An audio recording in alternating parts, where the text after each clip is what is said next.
Heyo, and what is up, gang? Thank you for checking out Sledgehammer TV tonight. Nobody does pay-per-view like NXT does pay-per-view, as TakeOver once again floored me. Absolutely blew my mind. This was a 100% fresh show.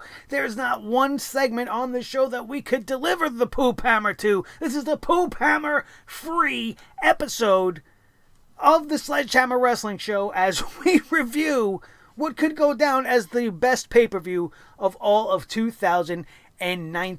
NXT TakeOver WarGames wasn't playing any games, and we are here to talk about it right here and right now. My name is Nick Nightmare, and you are watching the Sledgehammer Wrestling Show's NXT TakeOver WarGames review and reaction show. Let's do it.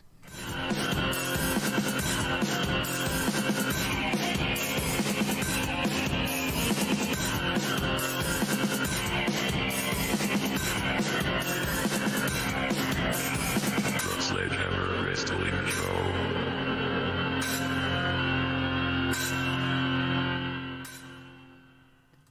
If you missed TakeOver WarGames tonight, do yourself a favor. Cancel your plans tomorrow. I don't care what you got going on. Cut out 2.5, 3 hours of your day. Load up the WWE Network and watch this show. It will be the best show you have seen the WWE put together all year. And it's not just because of the two War Games matches that absolutely knocked it out of the park. You could include the other two matchups on this night. Four matches.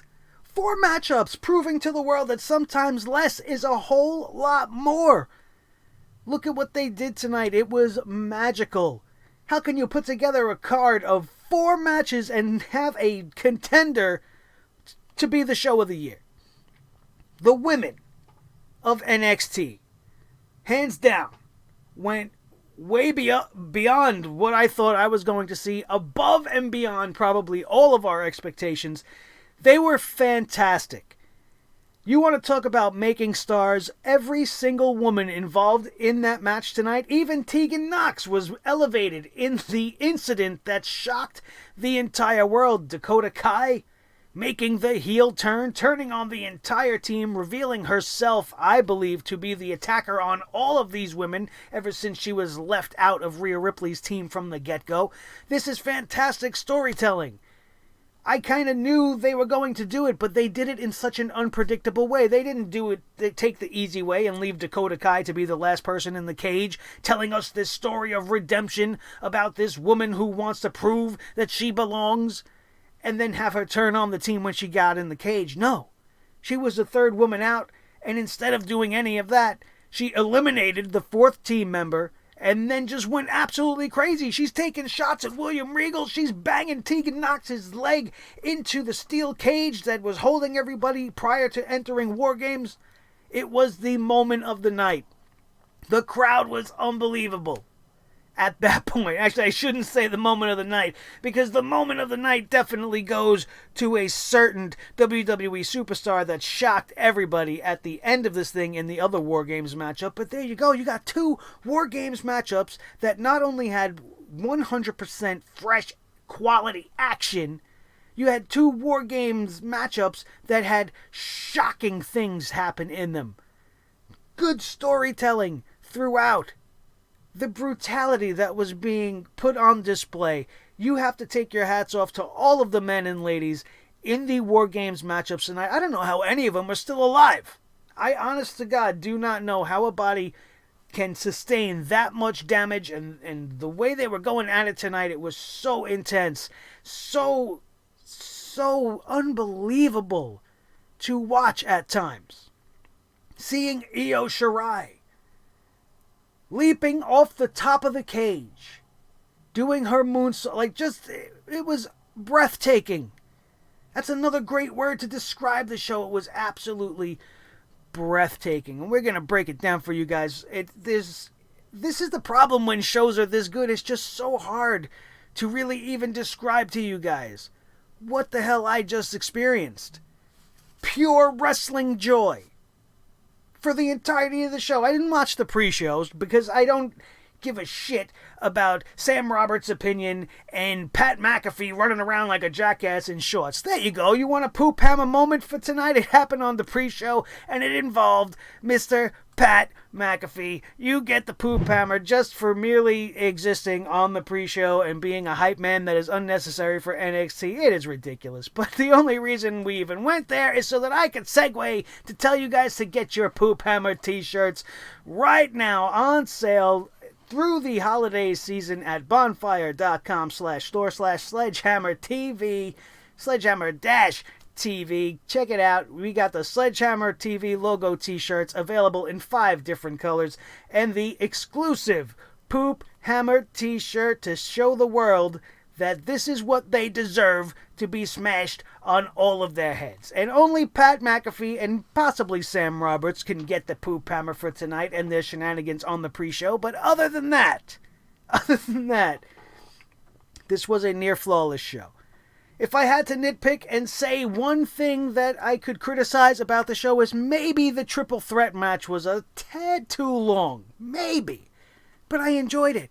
It felt like it was starting to drag a little bit, and then all of a sudden it was over. So it didn't actually go, overly long, but maybe it was just a little bit too long. Could have helped pulled back on that a little bit. But other than that, there's nothing I can really complain about as it pertains to the WarGames matchup. Rhea Ripley, Candice LeRae, Dakota Kai, and Tegan Nox end up defeating Bianca Belair, Kaylee Ray, Io Shirai, and the women's champion Shayna Baszler in this WarGames matchup that you just have to see to believe. It ended up being a 4-on-2, as we already discussed Dakota Kai doing what she did, giving the overwhelming advantage to Team Baszler. But then, in a turn of events, you have the two babyfaces overcoming the odds, eliminating the other women in the matchup to the point where they were able to single out and get the pin. Rhea Ripley executes her finishing maneuver on Shayna Baszler on the steel chairs, which was just one of many highlights of this entire matchup. Unbelievable. Bianca Belair became a star tonight. She was already a star in most people's eyes, but you can't look at anybody in this matchup and tell me that their stock didn't raise 110%. This could go down as one of the best WarGames matches of all time. This is only the first time the women are getting a chance to do this, and they tore it down. This was the show-stealing match of the night, and they came out and did this in the first matchup. So the rest of the crew had to definitely bring their A game for the rest of the night, and they did not disappoint.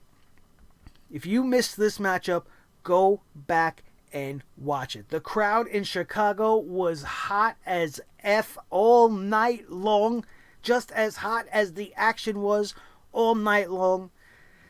Let's talk a little bit about this WarGames matchup. It began with bitter rivals Io Shirai and Candice LeRae going at it for the first 5 minutes of the matchup until we would start to alternate team members coming in for the remainder of the match in 3-minute intervals. This was very hard-hitting right from the start. These girls went right at it.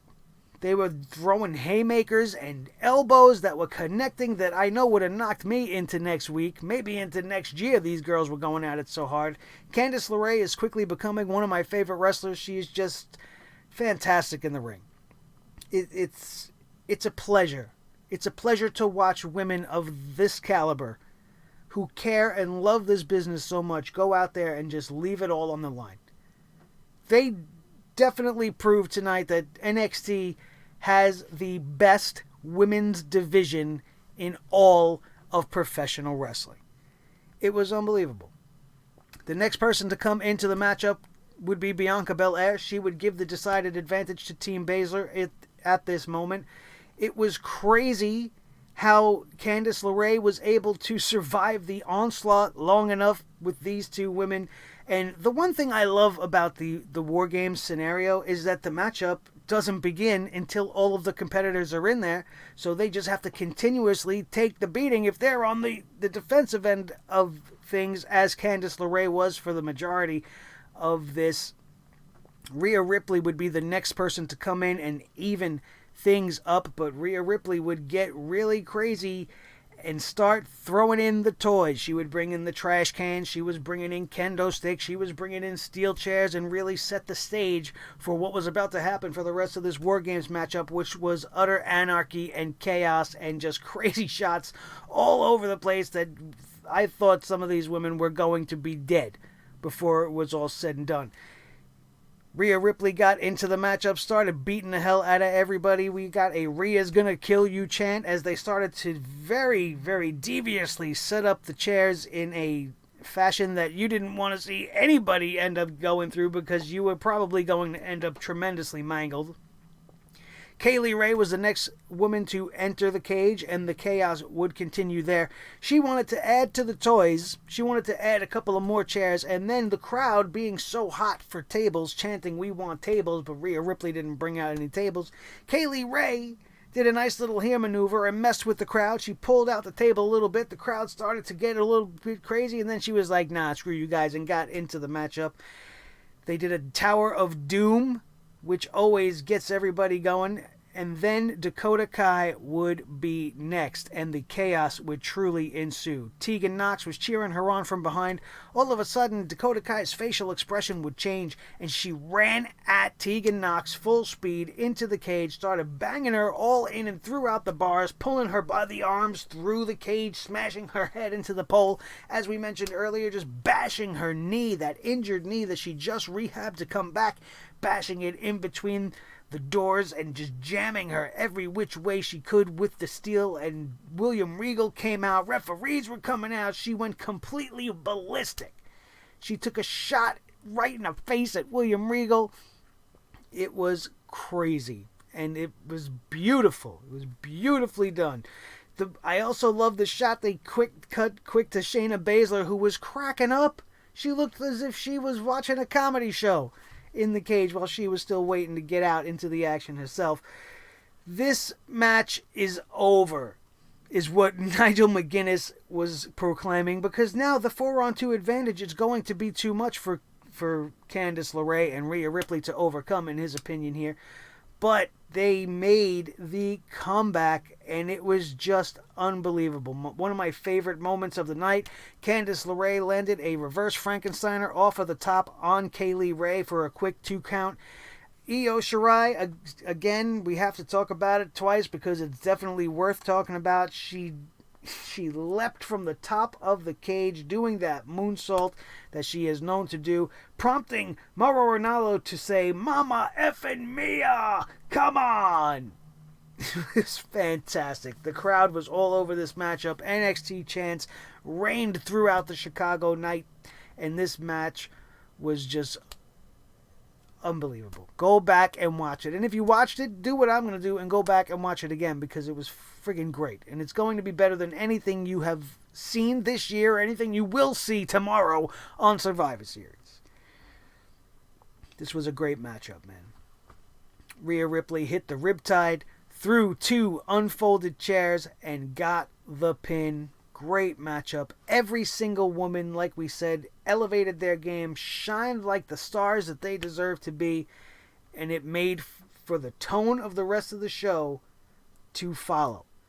We would have the triple threat matchup up next, and one thing that I liked is that they added the stipulation that the winner of this matchup is going to get a championship opportunity for the NXT Heavyweight Championship tomorrow night at Survivor Series versus Adam Cole, which is going to be tough for him to do now after this night. But we had this triple threat match, Pete Dunne, Damian Priest, and Killian Dane. I thought these guys were going to be dead in the water. The crowd was so excited and so energetic throughout that opening contest. I thought they were going to be dead for this matchup, but a credit is due to all 3 gentlemen in this matchup to pull that crowd right back into where they were, as this was a fantastically fast-paced, hard-hitting strike fest. This, if you ever wanted to know what a strike fest looked like, watch this triple threat matchups, because the strikes were flying fast and furiously to a point where I couldn't even keep up with the action at halfway through. I'm like, what is this crazy athleticism that we are watching here? This is unbelievable. Damian Priest, near 7 feet tall, sailing over the top rope with the greatest of ease, very reminiscent of The Undertaker back in his day. You got Killian Dane, a monster of a man, just throwing himself around out there like a cruiserweight, executing tremendously powerful moves that just leave you shocked. Like, how does a human person do that? You just don't see that every day. Pete Dunne continues to be the most consistent and the most, I believe, underappreciated wrestler in all of NXT. This guy was the longest reigning NXT UK champion, and I say underappreciated only because this guy should already be at the top of the card, already in with championship feuds with Adam Cole. Like, all of the stuff that's happening tomorrow should have already happened already. Pete Dunne is way beyond mid-card feuds with a Damian Priest who's just coming up and a Killian Dane who's just coming back. So I think they are finally realizing that as we get this matchup for tomorrow being Pete Dunne versus Adam Cole, as he was victorious in this great three-way matchup that, just like the women did in the opening matchup, was a showcase for all three men. They all came out of this looking absolutely great. Better than they did going in. And if you watched this matchup and you say, "Oh, this match sucked," then I don't know what the hell you want in your wrestling. If you can sit here and say, "Oh, you're crazy. WarGames is boring. WarGames sucked. AEW was better," get out of here with that. You don't know what wrestling is then. Because this show was damn near perfect. Damn near perfect. I loved every minute of it. Even the singles match that would follow this triple threat matchup, which was Finn Balor defeating Matt Riddle. You guys that follow me on a consistent basis, you know I'm not a big Matt Riddle guy. I'm not part of the bro squad. Bro. But I can't sit here and tell you that I don't like what I've seen from Matt Riddle tonight. This match was everything it needed to be. Finn Balor needed a big win coming back to establish himself as the force he claims to be in NXT. Matt Riddle wanted to be the defender of the new team of NXT recruits and the young kids that Finn Balor claimed have taken over the place that he had started. So this had some good stuff leading into it. Matt Riddle was taken out of the WarGames matchup just because he wanted to take a shot at Finn Balor, having taken exception to what Finn Balor had been saying about the new crop. And this match was very slow at the beginning. It was a very controlled pace, and it was very what's the word? It wasn't boring by any means, but it was very technical. That was the word I'm thinking. It was much more technical. And then all of a sudden, boom! After just a couple of minutes, a running drop kick through the ropes, blasts Riddle, and all of a sudden Finn Balor was in control. And back and forth, the action would go. This match was great. We seen a V-trigger here and there. We seen Matt Riddle used the spear jackhammer combo. These guys were hitting each other with everything but the kitchen sink, and there was nothing that was going to keep any single one of them down. It definitely escalated towards the end, and Finn Balor was able to get the advantage, hit the 1916 DDT to win this excellent one-on-one matchup. It's hard to describe these matches to you. I can't sit here and recall every single minute of awesomeness I had to watch between Balor and Riddle. I'm still in a matter of shock that Riddle did so well. He elevated his stock to me. I'm not a fan of the gimmick of the bro with the no shoes, and his music is absolutely terrible, but you put on matches like this, you got to move this guy up. This guy's going to be a huge star in the WWE. This is only the beginning for a guy like Matt Riddle. And having a matchup like this with a Finn Balor, the value of that, you can't even measure it. It was just a solid singles matchup. Definitely not the best matchup of the night. That's for sure. But it was great. It was a great match in between another match that I thought the crowd was going to end up losing it on. But they stayed with the entirety of the show. There was very little lulls in the crowd. They were with each and every step of this show, and it was deserving because this show was great from top to bottom. In the main event WarGames matchup, the Undisputed Era was taking on Dominik Dijakovic Keith Lee and Tommaso Ciampa. The match would begin without the fourth man being entered in the cage. So it looked as if the Undisputed Era were going to have the 4-on-3 advantage throughout. This was another match much like the first WarGames matchup that was chaotic. It was full of fantastic spots, and it was very well choreographed. Every single person got to shine, got a highlight spot. How can you watch a man like Keith Lee and not want to immediately put him into World Heavyweight Championship contention? I'm surprised Vince McMahon hasn't already wanted to get his grubby little hands on a Keith Lee or even a Donovan Dijakovic. When you look at what these guys can do in a WarGames matchup, Keith Lee is a living, breathing human wrecking ball. If a human wrecking ball could have legs and arms and walk and talk and breathe, Keith Lee is that human wrecking ball. He is unbelievable how agile a man his size is. He's sailing through the air with the greatest of ease and just taking these guys out like bowling pins for the majority of this matchup. Donovan Dijakovic with tremendous feats of strength, deadlifting full-size human males with one arm. You don't expect to see these things. Adam Cole and Tommaso Ciampa almost dying in this matchup on multiple occasions. The amount of tables and hardware that were brought into this matchup and exploded before the end, fantastic. Everything about this match was great. It was completely different than the women's matchup. It had a different pace. It was a little bit slower, but it told the same kind of dramatic story, and it kept you compelled to watch the action. When all of the competitors that were known to us finally made their way into the ring, the Undisputed Era thought that there was going to be no fourth man. The timer went down. Nobody came out. We had silence for a good minute while the UE were in the ring just going, he ain't got nobody.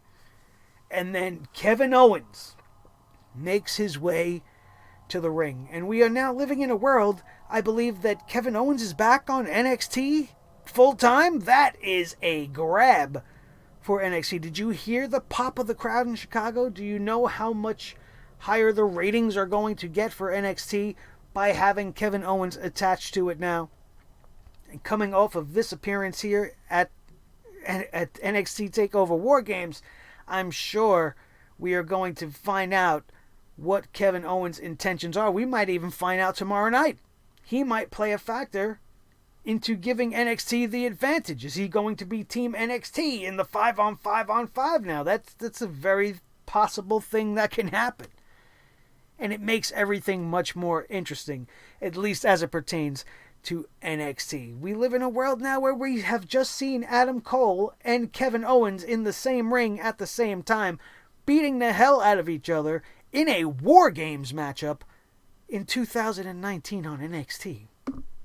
If you would have asked me if that was going to be a thing, if you would have told me that just maybe 6 weeks ago, I would have told you were absolutely crazy. But you're not crazy if you thought that, because here we are. And it's a reality. And it made the main event mean even more just by the addition of one man.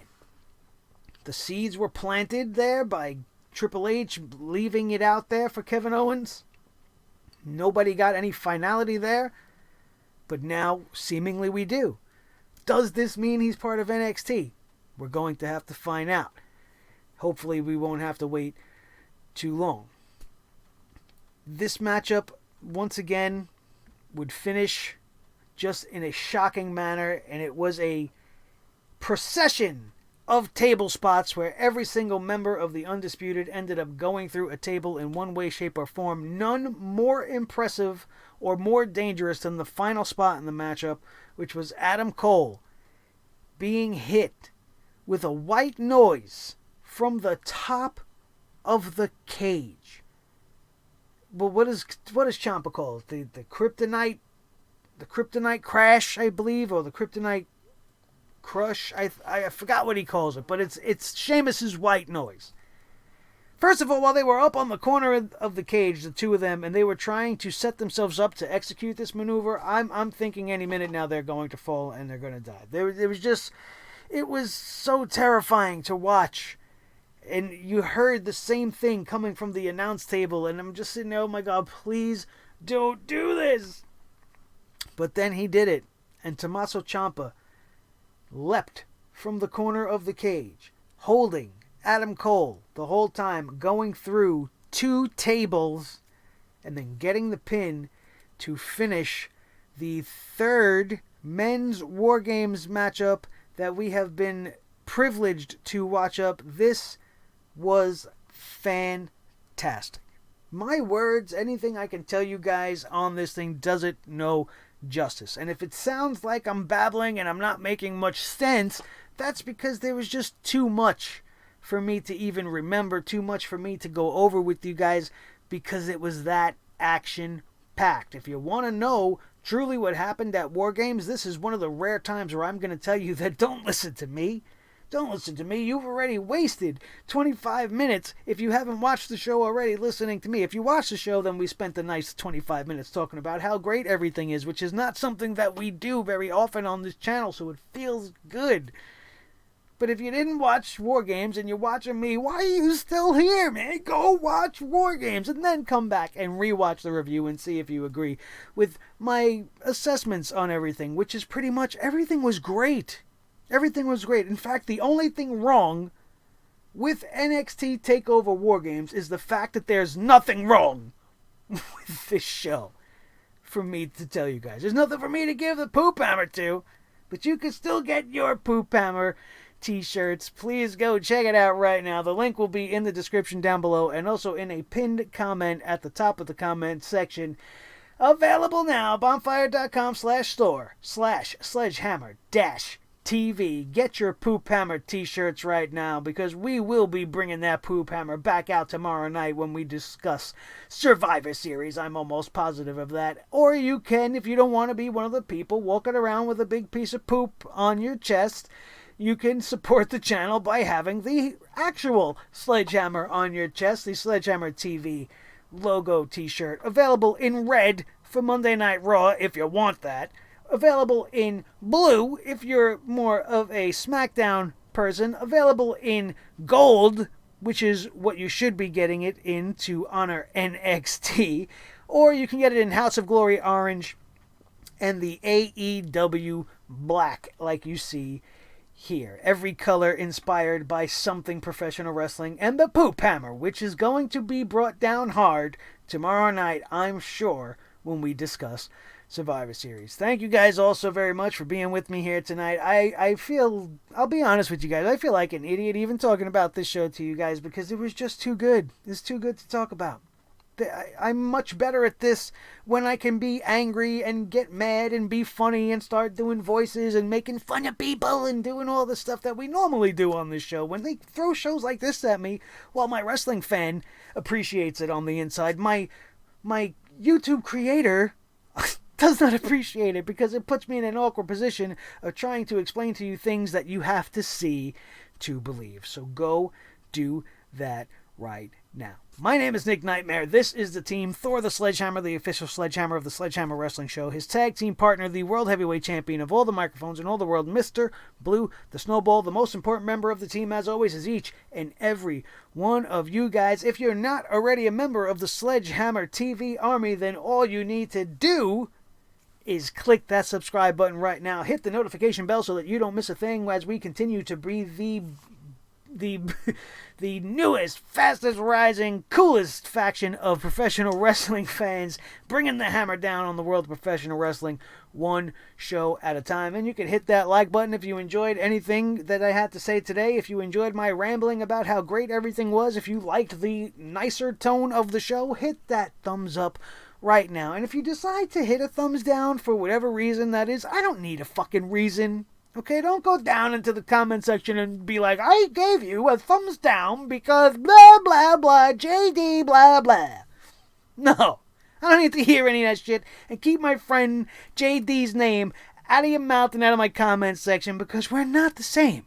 I don't have to like what he likes. He don't have to like what I like.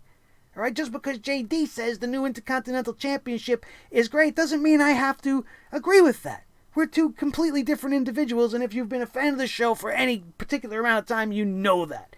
So leave my buddy's name out of my comments section, please. And stop with all that shit. Anyway, but now that that's out of the way, don't forget to share this video with each and every one of your wrestling buddies all over the wrestling world, especially if they didn't watch WarGames and need to be told why they should watch WarGames, or whatever particular reason you might find to share this video with somebody you think might need to watch it. And I appreciate it because the support from you guys is what gives us the momentum to keep on growing. So if you could do all that for me, I will continue to be here bringing the hammer down on professional wrestling for you. Don't forget to check out everything else on the channel. The Friday Night SmackDown review, the Monday Night Raw review, the hammer came down on AEW as it does every single week, the Full Gear pay-per-view, Crown Jewel, and everything in between. If you missed anything, it will all be there in the annotations up above, and the Sledgehammer series, where the latest installment of Bray Wyatt is still kicking, and you can go check it out right now. That, my friends, is going to do it, and we are out of here, and we will see you next time right here on your new favorite wrestling show. I hope the Sledgehammer Wrestling Show, only on Sledgehammer TV, right here on YouTube.com. Boom.